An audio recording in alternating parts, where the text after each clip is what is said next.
think I got it. One of them was a decent simulation speed increase. Artsy types usually don't have a very disciplined mathematical way of approaching things, including history. I mean, this isn't really so much mathematical, though sometimes, well, ethically totalitarianism can be quite mathematical. But you have to have a certain discipline to look at whether something actually fulfills the conditions of the theory or people are misusing it. Cool. Therians. Shouldn't there be apes by now?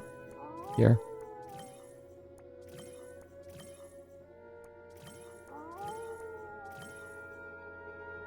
Ah.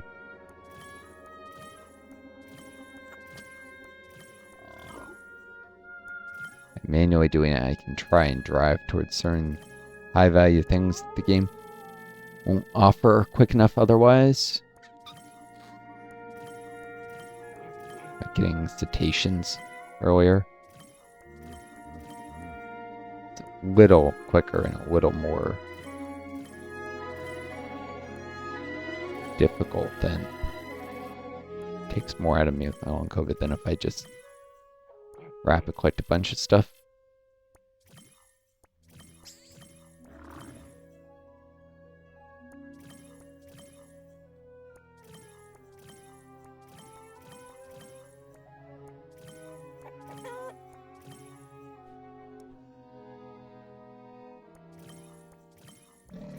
Owls.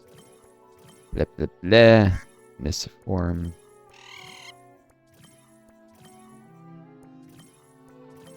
I believe that's all the major grades out here. All the stuff at the Gariel tend to be overvalued.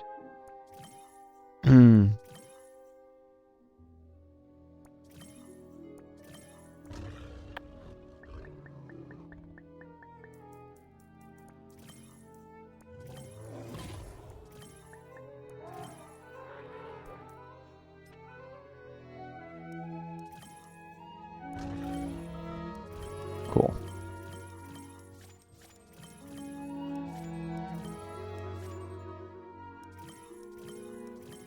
Just trying to drive up towards humans, but I must have missed some keyline upgrades necessary to advance upwards.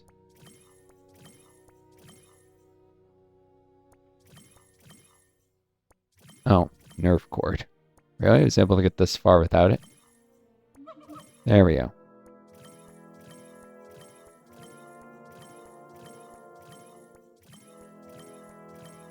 Emeritus humans.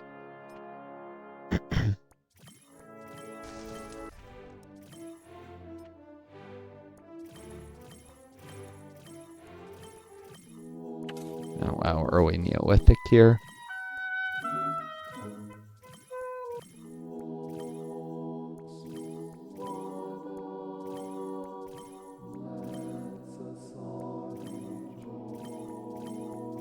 Cat domestication.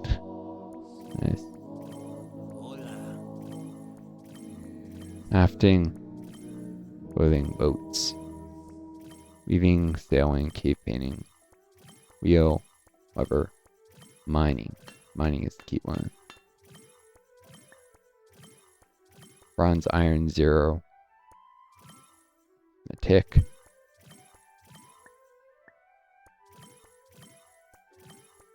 Alphabet, Iron Age. It's silly because many civilizations actually reached the Iron Age without having alphabet in Asia. There's a strongly Eurocentric bias the way the tech tree is created. Hopefully that gets fixed in future updates. This game has gradually become less Eurocentric with each update, which is good. Heliocentrism, yeah, that's very Eurocentric. Galileo.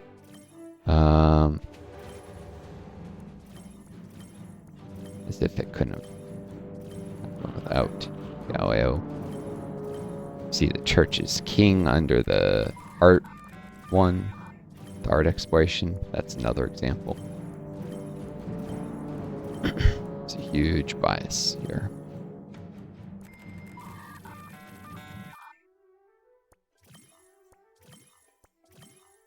B-2 rocket, ICBMs, Sputnik. We must remember the Soviets were the first in space, first man, woman, and I think dog in space. They were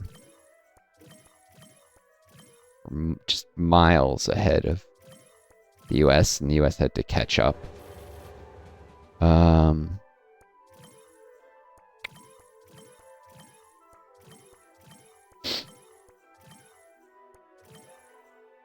this far without gunpowder. Huh. Trying to look for lines I might have accidentally selected. Magnifying glass, telescope. Yeah, microscopes. Necessary. The line that leads to biology, chemistry, and ultimately to emergent age stuff.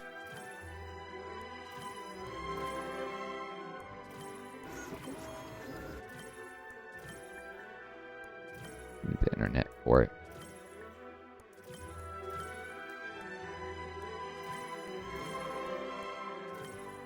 Mind upload. Singularity.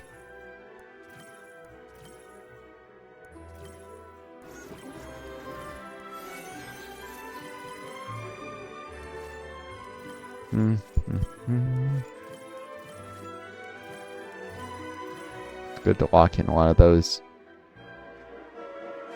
before upgrades. Some of the simulator upgrades, some of the things basically increase the simulation speed of warp certain generators you have, or the idea or entropy efficiency. So Singularity and humans are particularly overrepresented for that. Game is homocentric, isn't centric on humans. Can't blame it for that. We are a human species. We don't know any other species that's sentient. Not yet. Maybe in another star system.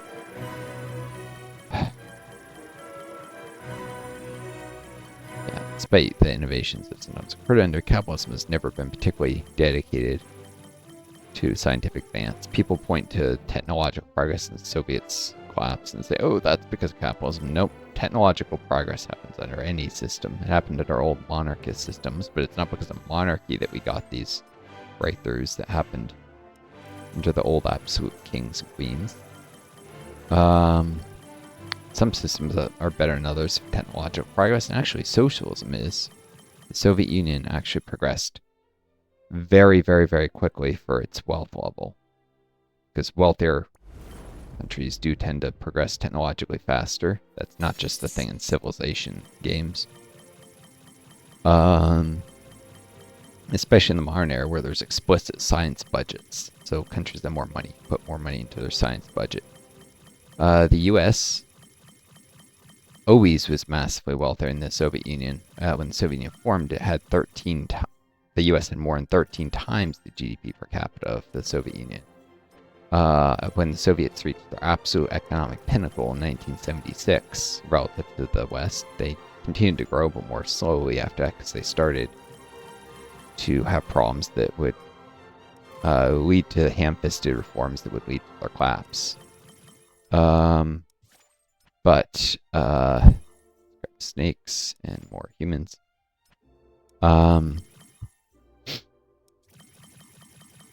Snake upgrades there. Stone Age, Age of Exploration. Amphibians, neonates. Cool. But at its absolute economic pinnacle, the Soviet Union had, depending on what source you look at, between 55 and 45% the GDP per person. So, correcting for population size, because if you have more people, you're going to have more economic output in a country. I thought the Soviets only had a slightly smaller population than the US. At times, I think more at different points in their history, but so it was actually pretty comparable. but still, it's good practice. And it avoids minor fluctuations in GDP due to fluctuations in population that relative to the other country when you're comparing it. But yeah, at their pinnacle in 1976, Soviets had 55% of the GDP per capita of the US, and yet they were the first to space. They were the first to put a man into orbit. They were the first to put woman into orbit because they were also more progressive on gender issues than the United States was. The Soviets had much, much, much higher rates of women earning PhDs, for instance, than the US did. Pretty much always, like, right through their collapse, they were ahead of the US in that. Well, the US made an effort to catch up, but it never did before the Soviet Union collapsed, to surpass the Soviets in female education rates. Which is because, socialism is inherently more egalitarian. 32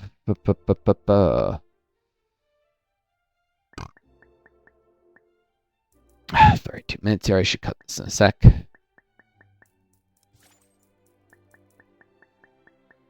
Grab some more of these Singularity generators.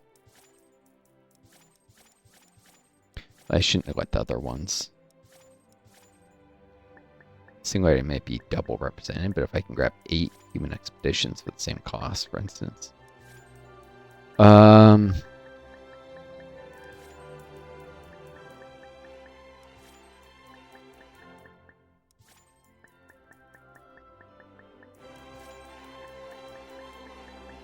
Expeditions. My Sid Meier's Alpha Centauri game, I can think of it as playing a human mission to Alpha Centauri, and in my Civilization 4 game, I'll eventually will be sending a mission to Alpha Centauri. It's one of the victory conditions, space win.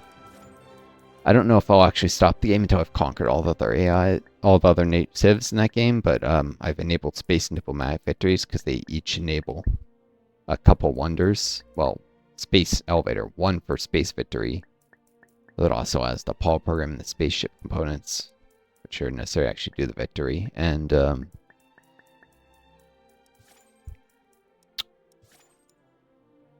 so space elevator, which helps spaceship component build speed, also gives great scientists great person points, so it's beneficial even after you've won space victory.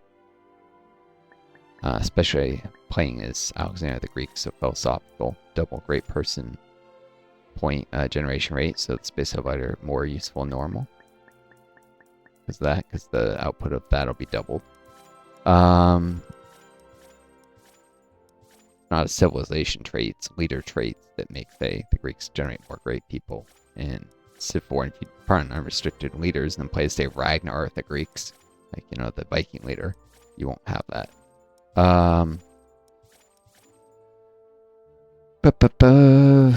Atmospheric alteration. Cool. So where was I? Get distracted too easily. But yeah, the space elevator you can only build if you have spaceship victories enabled, and you can only build palace in the United Nations if you have diplomatic victory enabled. And UN is important for doing things like banning nukes. Because if I want, just because I want to conquer, well, doesn't mean I want it to be a nuclear wasteland. I don't know. There's a certain immersion and chance to talk about things. And so probably I might try and get all 3 victory conditions, like win diplomatic and still send a spaceship the game allows, and then still conquer. Could be interesting to do that. All 3 of the I disable cultural and domination victory conditions. Those always feel a little cheesy. They sneak right up on you. You didn't realize the nation have buffed up their population or for a domination victory, or to the point of hurting their own economic output. Or they had been just slowly acquiring culture points, even though you don't have much less culture than them. They still just doesn't make sense. Culture's still useful for defense and tile pushes. And those of you who don't play Civ 4 have no idea what I'm talking about. That's fine. Check out the series. Maybe you'll get hooked on the Civ game series. The Civilization games in general, because of my playing the Civ 4 bit. Maybe. Probably not.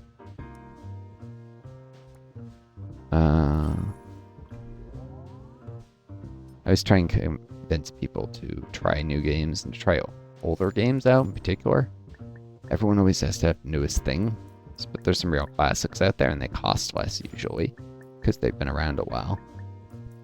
And honestly, we shouldn't be putting so much of society's efforts into creating new games when we have so many classic games no one plays. People should play the classics more and still have some game studios, but if people are pickier about buying new games, then we might have less of these really shitty games turned out by AAA companies. They're entirely forgettable and no one plays years later because they suck. And people would play them because they're advertising campaigns that manipulate public opinion. But yeah, it's another way capitalism sucks and is fundamentally environmentally rapacious, is advertising campaigns.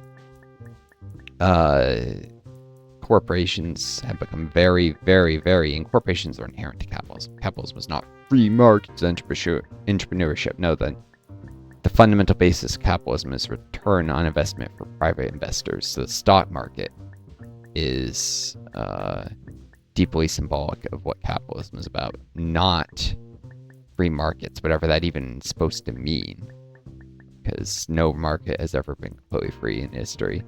And in fact, more often than not, capitalist countries use protectionism and government subsidies to manipulate. It's a lie to say that free markets have ever existed if you want to try that bullshit. And we shouldn't do it either. Libertarians are like, oh, we just need freer markets, everything solves itself. Bullshit. But people might decide that they'd rather consume fewer things because the planet is dying, but then corporations just turn right around and fund giant advertising campaigns and successfully manipulate people because no one is immune to advertising.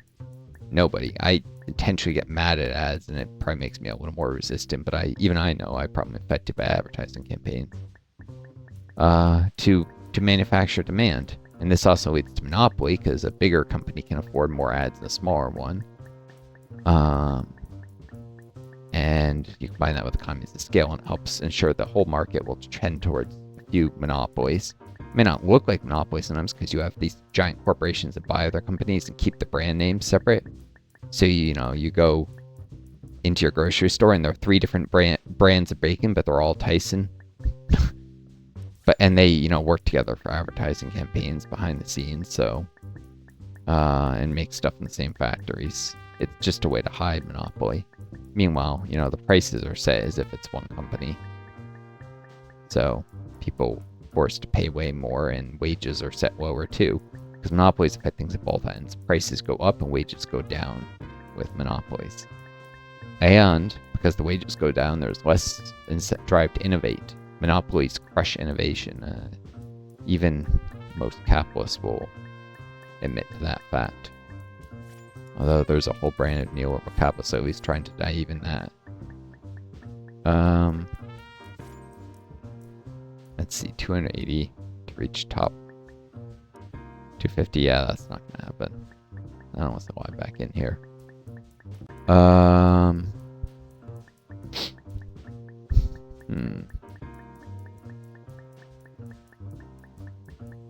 There's even a node here for advertising somewhere. Reference to importance of artwork in advertising.